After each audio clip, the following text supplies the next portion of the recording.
Good evening छात्रों। आपका paper 3 basic electronics हो गया होगा। जैसा कि इसमें मैंने आपको एक हिंट दिया था, लगभग अब बहुत आसान क्वेश्चन आया था। ये देखिए, पूर्ण तरंग दिष्टकारी वाला ये प्रश्न, 2 डायोड लगा के डायोड एसी को डीसी बनाता है। इसमें एक सवाल भी है कि डायोड उल्टी दिशा में धारा को नहीं जाने देता, क्योंकि जो है धारा विपरीत दिशा में हो जाती है डायोड के। तो यही चेकिंग होती है डायोड की मल्टीमीटर से। धारा जो है, अगर एक दिशा में दोनों तरफ से बताने लगेगा मल्टीमीटर तो डायोड ख़राब है, एक तरफ से बताएगा तो सही है। स्टेप डाउन ट्रांसफार्मर, 2 डायोड और रेजिस्टेंस कैपेसिटर, इसका आपका प्रतीक चिन्ह भी पूछा था। और एक तो छोटा सा ग्राफ बना के आपको 2 लाइन नीचे लिख देना था कि पहली साइकिल में D1 काम करेगा, D2 उल्टी दिशा में धारा के पड़ेगा, और दूसरी साइकिल में AC के D2 कार्य करेगा, D1 कार्य नहीं करेगा। इस प्रकार हमें पूर्ण AC का पूर्ण DC प्राप्त हो जाती है। आगे देखते हैं, लाउड स्पीकर की संरचना, ये भी पूछा था आपसे। PN संधि के बारे में भी अभिलाक्षणिक वक्र सीधे पूछ दिया था आपसे। अर्धचालक, अकुचालक, सुचालक को समझाइए, ये भी आपसे पूछा था, मेरे गेस में है। PN संधि के जो है उपयोग बताइए। अर्ध तरंग दिष्टकारी भी पूछ लिया, नहीं पूछा है, पूर्ण तरंग दिष्टकारी पूछ लिया था। और उसके बाद आपसे सेकंड पेपर का अन्योन प्रेरण ट्रांसफार्मर से संबंधित क्वेश्चन था। और PN संधि से ज़्यादा परिपथ बनाइए, उसको समझाइए, अग्र, अभिनत और रिवर्स, तो ये था। और AC DC रेजिस्टेंस का प्रतीक चिन्ह, और पेपर आसान हो गया था। धारित्र या कैपेसिटर से आप क्या समझते हैं। और उसके बाद आपका आप क्वेश्चन भी देख लें, तो जो मैंने अभी उतारा है आपके लिए, ये करीब ज़्यादा क्वेश्चन इसमें आया। परावैद्युतांक किसे कहते हैं, सुचालक, कुचालक, ये 16वां नंबर का प्रश्न है। तो जिसमें धारा बह जाए वो सुचालक, जिसमें ना बहे कुचालक। और परावैद्युतांक ये कैपेसिटर के बीच में रहता है, भरा जाता है, तो ये तो एकदम ही आवेश को संचित करता है और ये धारा को प्रवाहित नहीं होने देता। संधारित्र का कार्य क्या है, वही आवेश का संचय करना। एक लाइन में प्रीसेट क्या है, रेजिस्टेंस का मान इससे जो है पेचकस से कम ज़्यादा करना। अमीटर जो है आप जानते ही हैं, धारा के लिए आप यूज़ करते हैं, धारा को मापता है। PN संधि का अभिलाक्षणिक वक्र देखिए एकदम आया था, जो है इस तरह से, क्योंकि PN संधि ओम के नियम का पालन नहीं करती है। और इसका जो है लेंज का नियम आपका, ये भी PDF में मैंने इम्पोर्टेंट डाल रखा है। PN संधि इस तरह से बनती है, ये इसका बीच का जंक्शन डायोड होता है, तो P का पॉजिटिव, N का कुछ नेगेटिव मिलके यहाँ पर एक बीच में संधि बन जाती है। चित्र बना देने से ही ये क्लियर हो जाता है। और अभिलाक्षणिक वक्र देखिए, जब फॉरवर्ड बायस में रहेगा PN संधि तो ऐसे होगा, और जब रिवर्स बायस में होगा तो ऐसे होगा। मतलब यहाँ वोल्टेज आप कितना हो बढ़ाएंगे तो धारा का मान में एकदम एक सीधी धारा हो जाती है। तो वोल्टेज के मान से धारा के मान पर प्रभाव नहीं पड़ता, तो इस वोल्टेज को हम भंजक वोल्टेज कहते हैं। प्रतिरोध का प्रतीक चिन्ह बनाना था, संधारित्र का बनाना था, और प्रेरक कुंडली का ये आपको इसके अंदर बनाना था। और फुल वेव रेक्टिफायर उसे जो हमने आपको बताया उसी तरह से आपका ये फुल वेव रेक्टिफायर 8 नंबर का क्वेश्चन था। और फिर अन्योन प्रेरण आपसे पूछ ही लिया था। ट्रांसफार्मर सेकंड पेपर में आपने जाना ही कि ट्रांसफार्मर इसी सिद्धांत पर काम करता है। प्राथमिक कुंडली में अगर हम धारा देते हैं तो ऑटोमेटिक सेकेंडरी कुंडली में भी धारा उत्पन्न हो जाती है। इसी घटना को हम अन्योन प्रेरण कहते हैं। और ये एक तुल्य प्रतिरोध वाला श्रेणी क्रम में C1 1/C धन 1/C1 धन 1/C2 धन 1/C3 2 3 6 ये श्रेणी क्रम में जुड़े हैं। तो देखिए 6/6 1 आया, तो C का मान 1 माइक्रोफैरड हो गया। और C जो है परावैद्युतांक के सीधे समानुपाती होता है, 8वां शब्द है, इसलिए ये बढ़ेगा तो C भी बढ़ेगा। और उसके बाद आप संधारित्र का प्रयोग देखिए। संधारित्र का प्रयोग तो रेडियो, TV, इलेक्ट्रॉनिक्स का जहाँ भी सामान है वहाँ पर सर्किट परिपथों में इसका प्रयोग किया जाता है। जहाँ आवेश का संचय करना होता है वहाँ भी प्रयोग किया जाता है। और चिकित्सा क्षेत्र में भी इसका उपयोग होता है। वहाँ पे कई कंपोनेंट इलेक्ट्रॉनिक्स के होते हैं जहाँ पर इनका प्रयोग होता है। PN संधि क्या है, तो देखिए 2 वक्त ये PN संधि पी से पी को जोड़ दीजिए, एन से एन को जोड़ दीजिए तो फॉरवर्ड बायस, उल्टा कनेक्शन कर दीजिए तो रिवर्स बायस। पीएन संधि ये एक तरह से एसी को डीसी बनाने के लिए बनाया गया है इसको। लाउड स्पीकर का उपयोग आप अच्छी तरह से जान रहे हैं आज, तो इसमें कुछ कहना ही नहीं है। इसका काम वही है, इलेक्ट्रॉनिक सिग्नल को ध्वनि सिग्नल में बदल देना। ये जो है मुख्य उपयोग तो इसका यही है कि आम सभा में इसका उपयोग किया जाता है, और बड़े बड़े मतलब जहाँ आम सभाएं होती हैं, नेताजी लोग भाषण देते हैं, तो वहाँ आपने लाउड स्पीकर देखा ही है। डायोड एक जिसमें इलेक्ट्रॉन चूँकि एक तरफ से नेगेटिव से पॉजिटिव धारा जाने देता है, उल्टी दिशा में धारा नहीं प्रवाहित होने देता।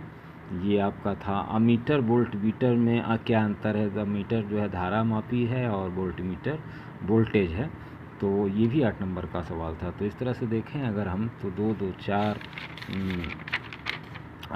2 3 6 2 चौको 8 2 25 10 2 6 12 12 8 20 20 20 20 2 22 और 22 23 24 25 26 उसके बाद 27 28 29 30 31 32 33 34 35 36 37 38 करीब 40 नंबर के क्वेश्चन तो बड़े आराम से अगर आपने पूरा हर क्वेश्चन को टच किया है तो इस पेपर में कोई फेल नहीं होगा।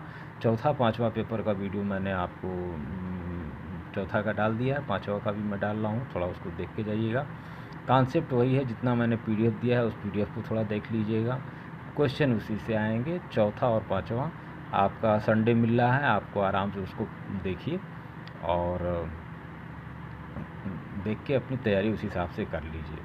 और 2 ठो 3 ठो सब में, दोनों पेपर में ब्लॉक डायग्राम आएगा बनाने को, तो ब्लॉक डायग्राम ज़रूर बनाइएगा। और जैसा कि मैं इसमें टीवी का पेपर अगर देख लूँ तो टीवी का पेपर में आप देखें तो चौथा तो मैं आपको दे चुका हूँ, और टीवी का पांचवा पेपर है ये देखिए। इसका मैंने व्हाट्सएप ग्रुप में भी डाल रखा है, और इसमें वही टीवी रिसीवर का ब्लॉक डायग्राम, टीवी साउंड का ब्लॉक डायग्राम या उसके भाग लिखना, रंगीन टीवी का ब्लॉक डायग्राम या भाग लिखना। टीवी में बूस्टर का काम क्या है? वही छोटा सिग्नल होता है तो इसको जो है बड़ा सिग्नल, एंटीना और टीवी के बीच में बूस्टर को लगाया जाता था पहले, आपको याद होगा। रिमोट कंट्रोल का थोड़ा सा देख लीजिएगा, इसमें इंफ्रारेड यूज होती हैं। और इसका ब्लॉक डायग्राम 2 डिब्बे का है, वो भी बना सकते हैं। केबल टीवी क्या है, इसके लाभ बताएं, इसमें कौन कौन से भाग होते हैं। पैटर्न जनरेटर बड़ा इंपॉर्टेंट क्वेश्चन है, इसका कार्य समझाएं, इसको थोड़ा पढ़ लीजिएगा। टीवी मरम्मत की दुकान के लिए आवश्यक सामग्री तो आप खुद ही देख रहे हैं, पेचकस, प्लास, ड्रिल और रैक, ये सब चीज़ पर चर्चा आप कर सकते हैं। और टीवी दुकान के लिए हस्त औजार मतलब वही पेचकस और आरी, हथौड़ी, छोटी छोटी ये हस्त औजार हैं। और परीक्षण यंत्र में अगर आएंगे तो परीक्षण यंत्र में पैटर्न जनरेटर ऊपर वाला आ जाएगा, और मल्टीमीटर आ जाएगा, इम्पीडेंस ब्रिज आ जाएगा।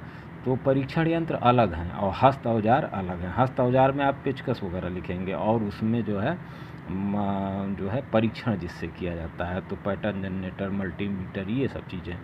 एलईडी तथा प्रतिरोध का प्रतीक, इसमें भी प्रतीक चिन्ह आपको बनाने को आएगा। डायोड और कैपेसिटर का प्रतीक चिन्ह बनाइए। वोल्ट मीटर धारा मापी का बनाइए। माइक्रोफोन और लाउड स्पीकर का प्रतीक चिन्ह बनाइए। मल्टीमीटर के कार्य आप जान ही रहे हैं, मैंने आपको बता के रखा है। पीएच मीटर के कार्य बताइए। आप पानी पीते हैं तो उसका पीएच 7 होता है, तो ऊपर जाने पर अम्लीय, नीचे जाने पर क्षारीय, ये भी आप जानते हैं। बूस्टर का कार्य वही सिग्नल को एम्पलीफाई कर देना। वाल्व टेस्टर का मैंने बता ही दिया कि हर मिस्त्री के पास एक बल्ब और 2 तार लगे रहते हैं जिससे वो शॉर्ट सर्किट का पता करता है। टीवी के परीक्षण यंत्रों में नाम वही मैंने आपको बताया। पीएच मीटर भी आ जाएगा, पैटर्न जनरेटर आ जाएगा, इम्पीडेंस ब्रिज आ जाएगा, मल्टीमीटर आ जाएगा, इस तरह के नाम। आप केबल टीवी के में लगने वाले पुर्जों के नाम ये जरूर देख लीजिएगा। कम्युनिटी एंटीना क्या है? ये पहले CATV, तो कम्युनिटी एंटीना इसको बोलते हैं। केबल टीवी पर टिप्पणी दीजिए। और सामान्य रंगीन टीवी में दोष निवारण मैंने आपको बताया। दोष निवारण साधारण रूप से पढ़ लीजिएगा। सबके दोष निवारण में लगभग एक ही क्रिया सब में करनी होती है। लो वोल्टेज पावर सप्लाई क्या है ये थोड़ा बता दीजिए। साफ फिल्टर क्या है ये ज़रूर पूछेगा, इसको ज़रा ध्यान से देख लीजिएगा। कंट्रास्ट और ब्राइटनेस तो आप जो है टीवी में करते ही हैं, मोबाइल में भी करते हैं, ये जान लीजिएगा। ल्यूमेंस और ह्यू को ज़रूर एक बार देख लीजिएगा, ये दोनों चीज़ क्या है। ल्यूमेंस तो आपका चमक है, ब्राइटनेस, और ह्यू क्या है इसको भी आप देख लीजिएगा। प्राथमिक रंग थ्योरी क्या है, क्योंकि 3 रंग से ही सारे रंग बनते हैं, तो लाल पीला हरा करके है, इस रंग थ्योरी को भी जो थोड़ा सा ध्यान दे दीजिएगा। एक्स्ट्रा हाई ट्रांसफार्मर है, 22 किलो वोल्ट टीवी में ये लगा रहता है, 22 किलो वोल्ट इसका इससे उत्पादन होता है, जिससे कि आपका पिक्चर ट्यूब जो है गर्म होती है। तो इस तरह के क्वेश्चन 5वें पेपर में आने की संभावना है। चौथे पेपर को मैंने आपको दे दिया है, वीडियोज़ भी दे दिया है, PDF भी डाल दिया है, आप प्लीज़ थोड़ा सा उसका अध्ययन कर लें। कल संडे है और आज का पेपर देख के तो मेरी हिम्मत बढ़ी कि आज के पेपर में आप लगभग 40 नंबर तक से ऊपर ही जाएंगे। और नकल की कोई आवश्यकता है नहीं, क्योंकि उस कॉलेज में जहाँ भी आप होंगे वो ह्यू माने कोई नहीं जानता होगा। एक ही वर्ड मैं पूछ रहा हूँ, ह्यू माने कोई नहीं जानता होगा। तो उसी तरह समझ लीजिए इसके बारे में कोई जानेगा है नहीं, किसी से पूछने बताने की कोई बताए भी तो मत सुनिएगा, क्योंकि नकल वैसे भी नहीं हो रही है। खैर, तो इसमें बहुत अच्छी बात है, बिना नकल के परीक्षा होना सही बात है। आज आपकी वैल्यू है और आज आप जो है व्यावसायिक में हैं और नकल भी नहीं कर रहे हैं, बड़े आराम से। साफ फिल्टर ज़रूर देखिएगा, ह्यूमन ल्यू ज़रूर देखिएगा, प्राथमिक थ्योरी को ज़रूर समझ लीजिएगा, EST को ज़रूर समझ लीजिएगा, 2-2 नंबर के सवाल हैं ये।